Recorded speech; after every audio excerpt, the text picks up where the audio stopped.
ഏവർക്കും football studio മലയാളത്തിലേക്ക് ഒരിക്കൽ കൂടി സ്വാഗതം. നമ്മൾ കഴിഞ്ഞ ദിവസം പറഞ്ഞ കാര്യം അതിപ്പോൾ 100% കൺഫേം ആയിരിക്കുകയാണ്. ഇപ്പോൾ അല്ല, ഇന്നലെ കൺഫേം ആയിരിക്കുകയാണ്. അത് നമ്മൾ കഴിഞ്ഞ ദിവസം വീഡിയോ ഇട്ടിരുന്നു. ബ്ലാസ്റ്റേഴ്സ് ദിമിത്രിയോസിന് പകരക്കാരനെ സ്വന്തമാക്കി കഴിഞ്ഞ് ഇനി ഒഫീഷ്യൽ അനൗൺസ്മെൻറ്റ് മാത്രമേ വരാനുള്ളൂ എന്നുള്ള കാര്യങ്ങളൊക്കെ.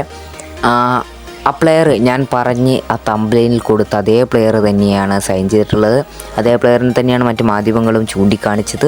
അതേ പ്ലെയറിന് തന്നെയാണ് ബ്ലാസ്റ്റേഴ്സ് സൈൻ ചെയ്തത് ഇന്നലെ ഒഫീഷ്യലി അറിയിക്കുകയും ചെയ്തത്. Welcome back to football studio Malayalam. Channel subscribe ചെയ്യേണ്ടത് സബ്സ്ക്രൈബ് ചെയ്യുക, ബെൽ ബട്ടൺ ഉള്ളിട്ടൊക്കെ ഇതുപോലെ ഇന്ത്യൻ ഫുട്ബോൾ അപ്ഡേറ്റ് നിങ്ങൾക്ക് നോട്ടിഫിക്കേഷൻ ലഭിക്കുന്നതായിരിക്കും. വീഡിയോ ലൈക്ക് ചെയ്യുക, നിങ്ങളുടെ അഭിപ്രായ നിർദ്ദേശം സൈനിങ്ങിനെ പറ്റി കമൻറ്റ് ചെയ്യുക. അപ്പം സൈൻ ചെയ്ത താരത്തെ പറ്റി നോക്കുകയാണെങ്കിൽ താരത്തിൻ്റെ പേര് എന്ന് പറയുന്നത് ജെസൂസ് ജിമിനസ് എന്നാണ് താരത്തിൻ്റെ പേര്. എന്നാൽ ചിലയിടത്ത് ജീസസ് എന്നൊക്കെ വിളിക്കപ്പെടുന്നുണ്ട് അദ്ദേഹത്തിൻ്റെ പേരായിട്ട്. ഏതായാലും താരം ഒരു സ്പാനിഷ് സ്ട്രൈക്കറായിരുന്നു. സ്പാനിഷ് സ്ട്രൈക്കറാണ്. താരത്തെയാണ് ബ്ലാസ്റ്റേഴ്സ് സ്വന്തമാക്കിയിരിക്കുന്നത്. താരത്തിൻ്റെ ഏജ് എന്ന് പറയുന്നത് 30-കാരനാണ്. താരം സ്ട്രൈക്കറാണ് പറഞ്ഞ പോലെ തന്നെ. അതുപോലെ തന്നെ അദ്ദേഹത്തിൻ്റെ മാർക്കറ്റ് വാല്യൂ 7.2 കോടി രൂപയാണ്.